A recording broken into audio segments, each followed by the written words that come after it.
سونے کا خزانہ۔ ایک زمانے میں بادشاہ عظیم الدین نام کا ایک نہایت دولت مند بادشاہ حکومت کرتا تھا۔ اس کا محل خالص سونے سے بنا ہوا تھا۔ اس کے پاس اتنے زیادہ سونے کے زیورات تھے کہ ایک پورا خزانہ ان سے بھر چکا تھا۔ بادشاہ کے 2 بچے تھے، ایک بیٹا شہزادہ فہد اور ایک بیٹی شہزادی نایاب۔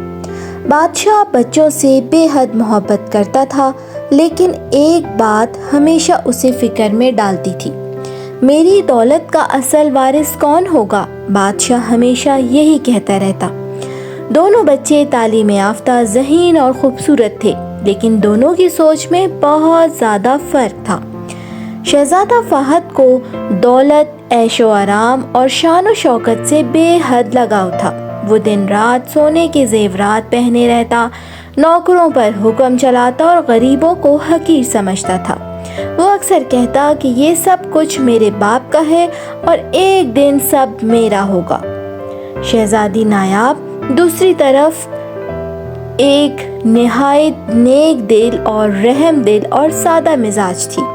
وہ غریبوں کی مدد کرتی، بچوں کو پڑھاتی اور محل کی سادگی کو ترجیح دیتی تھی۔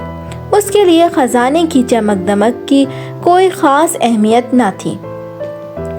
ایک دن بادشاہ نے دونوں بچوں کو بلایا اور کہا، میں اپنے خزانے کا اصل وارث اسے بناؤں گا جو ثابت کرے گا کہ وہ اس دولت کا سب سے بہتر محافظ ہے۔ تم دونوں کو 7 دن کا وقت دیا جاتا ہے، اپنی صلاحیتیں دکھاؤ۔ پھر 7 دن کا چیلنج شروع ہوتا ہے۔ پہلے دن فہد نے ایک بہت بڑی دعوت رکھی، قیمتی کھانے، ناچ گانا اور نادر زیورات کا مظاہرہ کیا، جبکہ نایاب نے غریب بستی میں جا کر بچوں کو کپڑے، کھانا اور دوائیں دی۔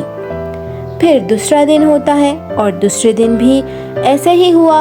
فہد نے بازار میں سونے کے سکے بانٹے تاکہ لوگ اس کے گن گائیں، جبکہ نایاب نے ایک پرانا کنواں صاف کروایا تاکہ گاؤں والوں کو پانی آسانی سے مل سکے۔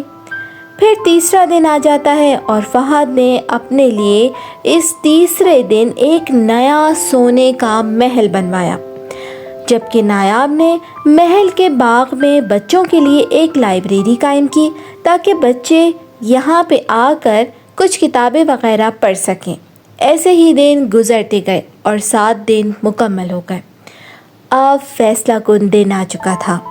بادشاہ نے دونوں کو بلایا۔ پہلے فہد آیا، اس سے بڑے فخر سے کہا کہ ابا حضور، میں نے سب کو اپنی دولت سے متاثر کیا، لوگ میرے دیوانے ہو گئے ہیں۔ پھر نایاب آئی اور اس نے کہا کہ ابا جان، میں نے خزانے کے بجائے لوگوں کے دلوں کو جیتا۔ میں نے لوگوں کے دلوں کو جیتنے کی کوشش کی۔ دولت کا اصل فائدہ تب ہے جب وہ دوسروں کے کام آئے۔ اور اس طریقے سے دونوں نے اپنی رودات بادشاہ کو سنائی۔ یہ سنتے ہی بادشاہ کی آنکھیں نم ہو گئیں۔ اس نے کہا کہ میری پیاری بیٹی، تم نے ثابت کیا کہ دولت سے بڑھ کر اخلاق اور خدمت خلق ہے۔